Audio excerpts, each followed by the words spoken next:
नमस्कार, मैं हूं करीम खान। चलिए आज मैं आपको बताने जा रहा हूं कि वादे पर क्या बात होती है।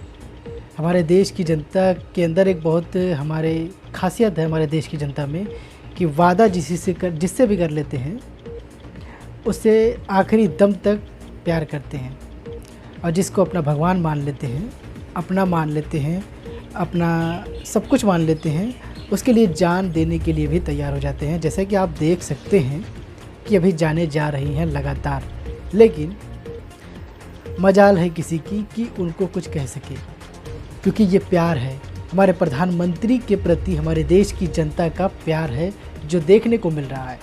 कुछ भी हो जाए लेकिन हमारा प्रधानमंत्री जो कर रहा है वो सच कर रहा है और हमारी भलाई के लिए कर रहा है। ये हमारे देश की जनता बार बार बताती रही है।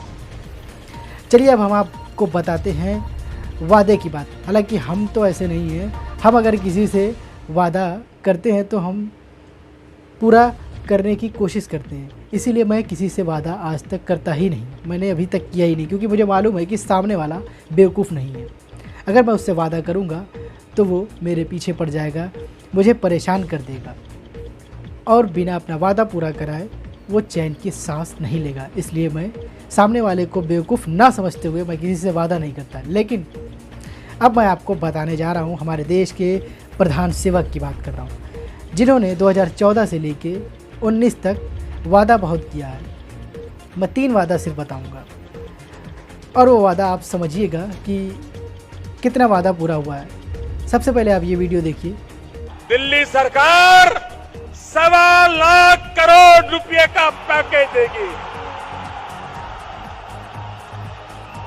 1.25 लाख करोड़ रुपया बिहार का भाग्य बदलने के लिए। 1.25 लाख करोड़ रुपया मेरे भाइयों बहनों, मैं आपका मिजाज देख रहा हूं, हर कोई खड़ा हो गया है। आप मुझे आशीर्वाद दीजिए, आप मुझे आशीर्वाद दीजिए मेरे भाइयों बहनों। 1.25 लाख करोड़ रुपया बिहार का भाग्य बदलने के लिए। बिहार में जाकर मोदी जी ने 2014 की बात है शायद वादा किया था। अब देखिए कैसे वादा किया था और जनता किस तरह से जय श्री राम और एक दूसरे ऊपर कूद रही है और तालियां मार रही है कि हमारे प्रधान सेवक ने बिहार में क्या कहा है हम लोगों के लिए, हमारी भलाई के लिए। कुछ आर्थिक पैकेज का वहाँ पे भी ऐलान किया था जो अब तक सुनने में आ रहा है, हालांकि मैं नहीं, सूत्रों के हवाले से अभी तक पूरा नहीं हुआ है। हमसे ज़्यादा आप बेहतर जानते हैं, हमें जानकारी कम है। दूसरा वादा इन्होंने कर दिया है 15 लाख वाला, पूरा देश जान रहा है, देश के बाहर भी लोग जान रहे हैं। देखिए ये भी वीडियो देखिए, 15 लाख वाली। ये हमारी चोरी किया हुआ पैसा वापस आना चाहिए कि नहीं आना चाहिए? ये काला धन वापस आना चाहिए? ये चोर लुटेरों से एक एक रुपया वापस लेना चाहिए? इस रुपयों पर जनता का अधिकार है कि नहीं है? ये रुपया जनता के काम आना चाहिए। अरे एक बार ये जो चोर लुटेरों के पैसे विदेशी बैंकों में जमा है ना, उतने भी हम रुपये ले आए ना, तो भी हिंदुस्तान के एक एक गरीब आदमी को मुफ्त में 15-20 लाख रुपए यूं ही मिल जाएगा। कितने रुपये? ये हमारे एमपी साहब कह रहे थे रेलवे लाइन कि काला धन वापिस आ जाए, जहां चाहो वहां रेलवे कर सकते हो। ये लूट चलाई है और बेशर्म होकर के कहते हैं सरकार आप चलाते हो और पूछते मोदी को हो। तो उसका भी अभी तक कुछ अता पता नहीं है। ऐसा हमें नहीं कर रहा हो, देश की जनता कह रही है, हमें इस बारे में जानकारी नहीं है। तीसरा वादा लॉकडाउन के समय, ऐसे समय भी तीसरा वादा हो गया। सबसे बड़ी बात तो ये हो गई। अब वो भी 20 लाख करोड़ का वादा कर दिया हमारे प्रधान सेवक ने। कोरोना संकट का सामना करते हुए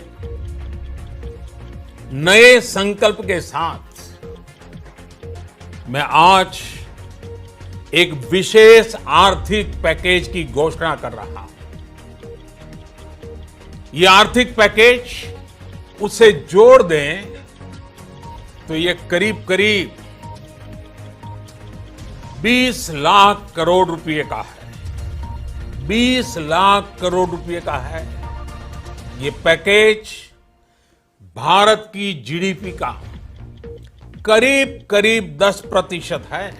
अब वो वादा कब तक चलेगा, कैसे पूरा होगा, इसकी प्रतिक्रिया, इसके बारे में इसका पूरा लेखा जोखा हमारे वित्त मंत्री निर्मला सीतारमण जी के पास है। हालांकि वो वादे पूरा करने की सारी लिस्ट तैयार कर रही हैं और बता रही हैं कि ऐसे ऐसे वादे को पूरा किया जाएगा।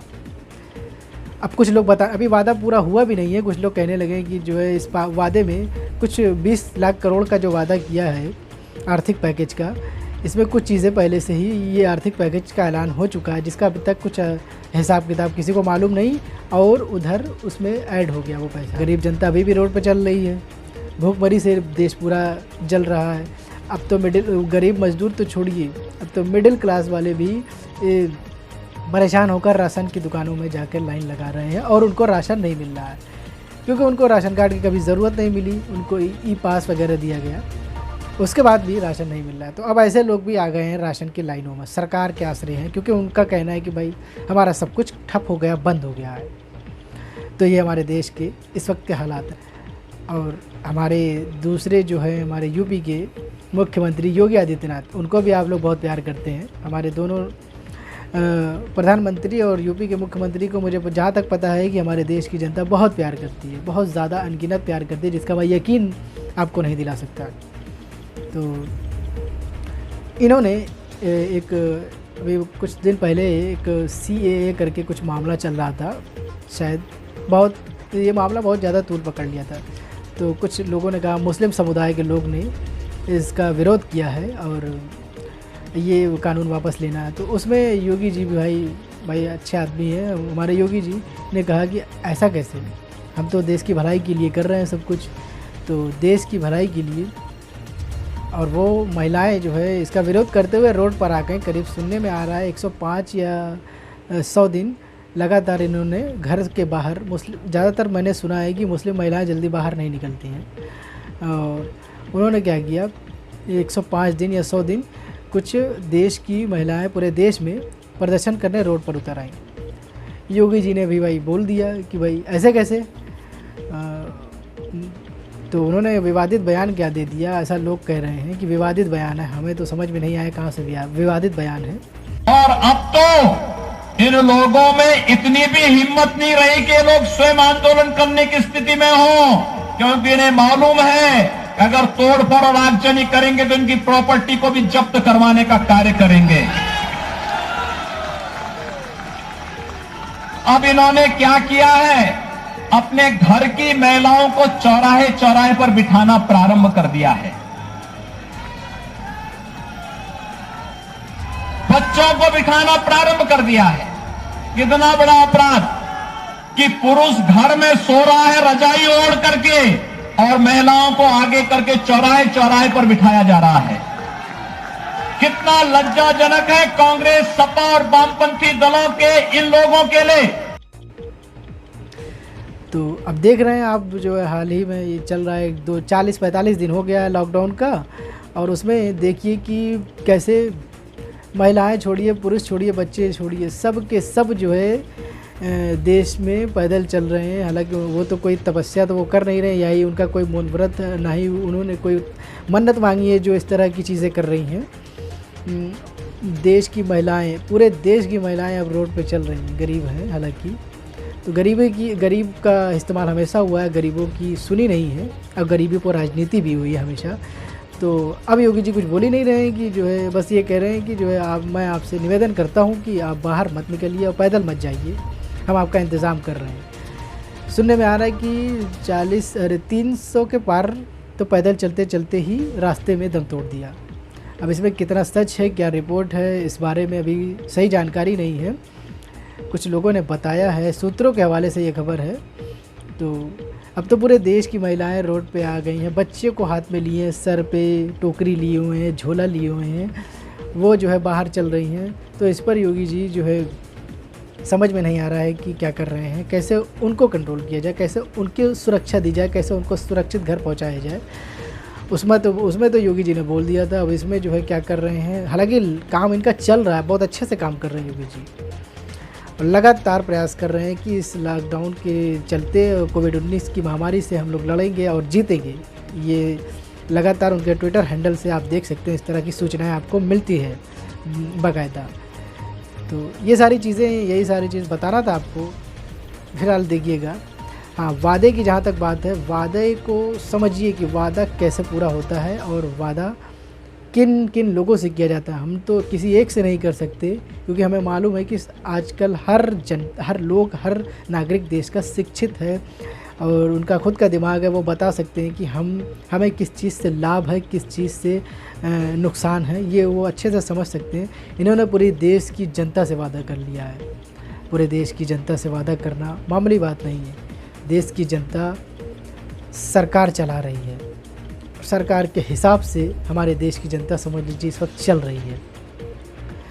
तो उनका कर्तव्य है, सरकार का कर्तव्य है कि हमारे देश की जनता को कोई नुकसान ना दें, क्योंकि हमारे देश की जनता ही टैक्स भरती है तो सरकार चलती है, और सरकारी मुलाजिम को सैलरी मिलती है, तनख्वाह मिलती है और उनका भी घर चलता है। वो भी उसके पीछे भी कहीं ना कहीं से हमारी जनता का बहुत बड़ा योगदान है। वो उससे बड़ा योगदान हमारे देश की गरीब मजदूर जनता का है, जो 80% हमारे भारत में है। तो उनकी भलाई के लिए सबसे पहले सोचना चाहिए।